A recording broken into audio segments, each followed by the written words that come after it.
দেবী আরাধনায় রাজধানীর মণ্ডপে মণ্ডপে চলছে মহানবমীর আনুষ্ঠানিকতা। আনন্দের মাঝেও ভক্তদের মনে বাজছে বিষাদের সুরও। কাল কৈলাসে ফিরে যাবেন দেবী দুর্গা। তবে সবার প্রত্যাশা অশুভ শক্তির বিনাশ করে শান্তি প্রতিষ্ঠা করেই দেবালোকে ফিরবেন দুর্গতিনাশিনী দুর্গা। এদিকে পূজা মণ্ডপ পরিদর্শন করেন বিজিবি মহাপরিচালক। সাদিয়া কানিজের রিপোর্টে দেখুন বিস্তারিত।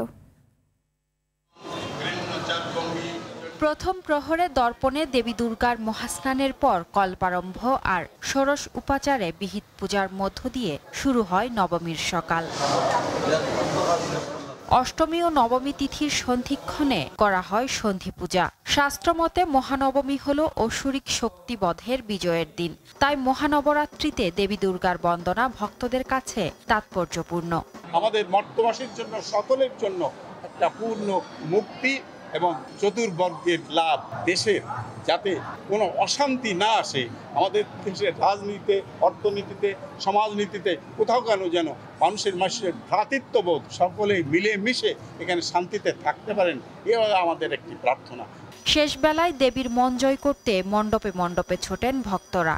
দশভুজার চরণে পুষ্পাঞ্জলি দিয়ে সবার মঙ্গল কামনা করেন তারা। দুষ্টের দমন এবং সৃষ্টির পালনের জন্য মা যেন এবার আমাদের সর্বোচ্চ মঙ্গল করে যায়।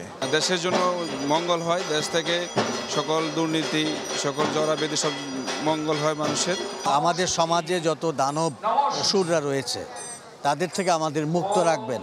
আমরা সবাই শান্তিপূর্ণভাবে পূজা উদযাপন করছি। 13টি জেলায় কিছু ঘটনা ঘটেছে, সেই ব্যাপারে আমরা আইনশৃঙ্খলা বাহিনীর কাছে প্রত্যাশা করি এইসব দুষ্কৃতিকারীদের যেন কঠোর ব্যবস্থা নেওয়া হয়। বিজয়া দশমীতে বিদায় নেবেন দেবী দুর্গা, ভক্তদের ছেড়ে ফিরবেন কৈলাসে। তাই নবমীর আনন্দের মাঝেও ভক্ত মনে বিষাদের সুর। আনন্দও লাগতেছে, সাথে খারাপও লাগতেছে। কালকে মাকে বিদায় দিব, মনটা একটু খারাপ থাকে, তারপরে বলবো মা সামনে দিনে আবার আসবে। মায়ের যাওয়ার সময় এসেছে, তাই মনটা একটু খারাপ। শুভ কিছু নিয়ে এসেছে এবং অশুভ যাচ্ছে, সবকিছু সে নিয়ে সাথে চলে যাবে।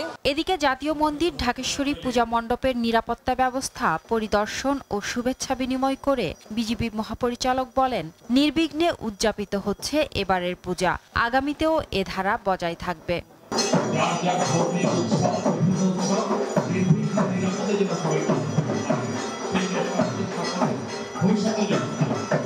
ঢাকেশ্বরী পূজা মণ্ডপে শারদ শুভেচ্ছা বিনিময় করেন বিএনপির স্থায়ী কমিটির সদস্য ডাক্তার AZM জাহিদ হোসেন। একই মণ্ডপে শুভেচ্ছা জানাতে আসেন ঢাকায় নিযুক্ত নেপালের রাষ্ট্রদূত। আমরা সবাই এদেশের মালিক। সাদিয়া কানিজ, RTV, ঢাকা।